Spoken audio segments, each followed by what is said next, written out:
Olá pessoal, na aula de hoje vamos dar continuidade ao nosso assunto de reprodução. Então, na aula passada, vimos que na maioria dos animais e nas plantas ocorre a reprodução sexuada. Então, nessa reprodução, ocorre a união dos gametas, ou seja, ocorre a fecundação, que dará origem a um zigoto, e esse zigoto ele dará origem a um novo ser, a um novo indivíduo. Nesse processo de troca de material genético, isso faz com que os descendentes eles apresentem alguma semelhança entre os pais e os irmãos, entretanto, eles não são idênticos, como a gente observa na reprodução assexuada.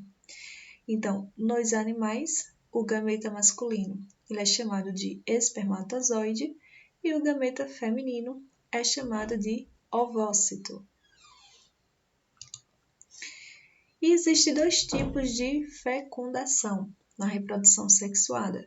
A gente pode ter uma fecundação externa, onde a união dos gametas ocorre fora do corpo, e neste caso no meio aquoso, ou seja, ele precisa que haja água para que os gametas masculinos consigam se deslocar até o gameta feminino. Quem realiza esse tipo de fecundação são os peixes, os anfíbios e os ouriços do mar. Aqui no exemplo, a gente tem o ouriço do mar. Então, o ouriço ele joga o gameta masculino, os espermatozoides, e o outro ouriço ele joga os óvulos, E na água ocorre a fecundação, a união desses gametas, que vai dar origem ao ovo, ou ao zigoto, que dará origem ao novo ser. Então, como a gente viu, os anfíbios, eles também apresentam fecundação externa, Então, quando está na época da reprodução, o sapinho lá macho, ele coacha para atrair a fêmea e quando ocorre o encontro, ele abraça a fêmea por trás por um período de até 15 dias ou mais, ficando sobre ela. E nesse abraço, ambos eliminam seus gametas no mesmo momento, ocorrendo a fecundação. E vocês podem observar que eles estão em um meio aquoso, Eles estão dentro da água. Um outro tipo de fecundação é chamada de fecundação interna. Nesse caso, a união dos gametas ocorre dentro do corpo do animal. Então, esse tipo de fecundação interna, ele é muito comum nos seres humanos e em vários animais. E durante a cópula, o macho ele usa seus órgãos genitais ou copuladores para liberar os espermatozoides dentro do corpo da fêmea. Então, essa forma ela é mais vantajosa porque ela independe das condições do meio externo para acontecer. Nesse caso, eles não necessitam da presença da água. Então, agora a gente vai começar a falar como ocorre a reprodução nas plantas, Então, antes a gente precisa saber que as plantas elas podem ser classificadas em criptógamas, quando elas têm os órgãos reprodutivos escondidos, ou fanerógamas, quando os seus órgãos são visíveis, Os órgãos reprodutivos são visíveis. Então, aqui nesse exemplo a gente tem as briófitas e as pteridófitas, e aqui as gimnospermas e as angiospermas. Vocês precisam saber também que as plantas elas possuem alternância de gerações, ou seja, elas fazem reprodução sexuada e assexuada durante todo o seu ciclo de vida.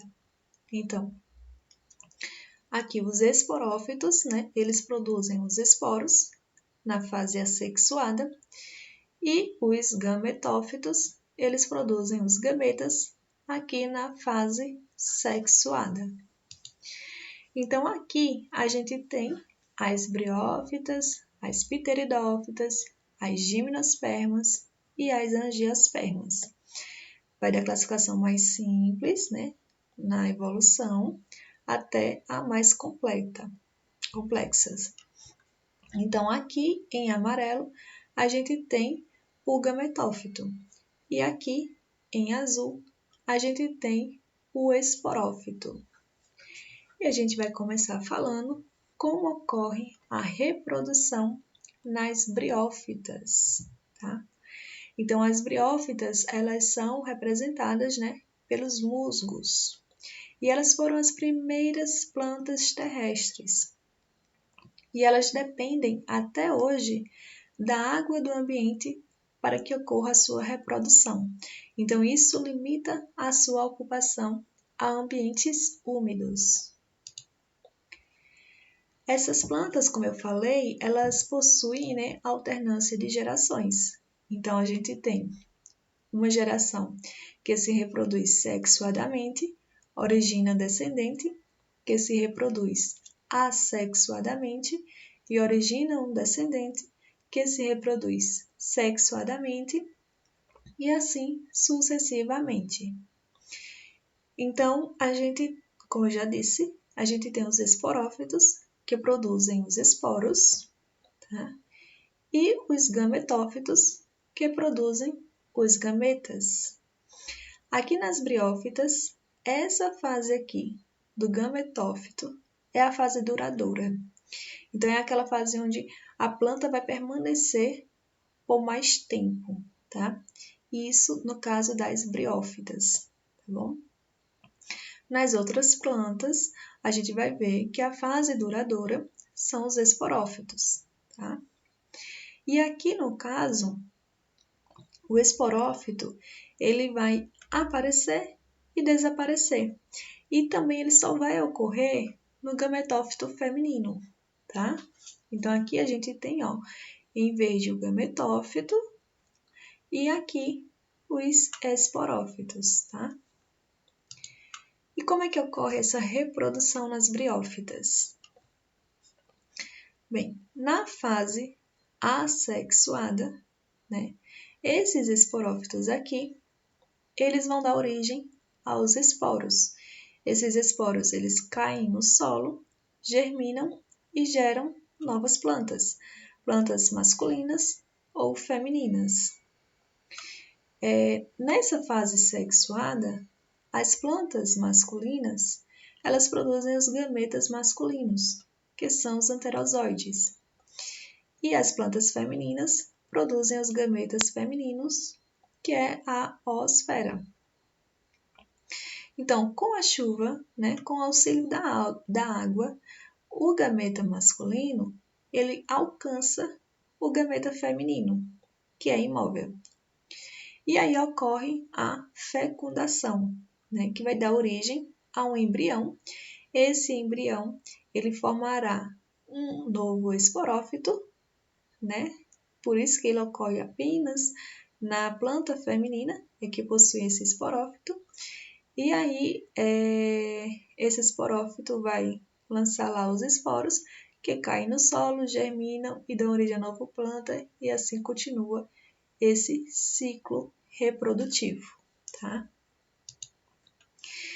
Um outro tipo de planta, né, que necessita da água para reprodução são as pteridófitas. Elas são representadas, né, pelas samambaias ou avencas. Então, nesse caso das pteridófitas, o gametófito dela, ele é hermafrodita, ou seja, ele possui o gameta masculino e o gameta feminino. E ele é bem pequeno e é chamado de prótalo. Esses soros, que aparecem na parte inferior da planta, eles possuem os esporângios. E os esporângios, eles guardam os esporos, tá? Então, quando a planta está lá no período da reprodução, aparecem aqueles soros. E isso na fase assexuada, né? Que produzem esses esporos. Quando os esporos eles amadurecem, né, e caem no chão, no solo, ele vai germinar, dando origem ao gametófito, que é chamado de prótalo, tá? Ele é responsável por formar tanto os gametas masculinos quanto os femininos, né? Porque nesse caso ele é hermafrodita. E aí, com o auxílio da água, mesmo estando no mesmo lugar, com o auxílio da água, é que o gameta masculino alcança o gameta feminino. E aí, quando isso acontece, a gente tem a fecundação. E essa fecundação, ela vai dar origem a um novo esporófito, tá? Que vai crescer e formar a samambaia como a gente conhece. E aí recomeça tudo outra vez, tá? Então, espero que vocês tenham entendido. Nossa aula acaba agora. Até a próxima!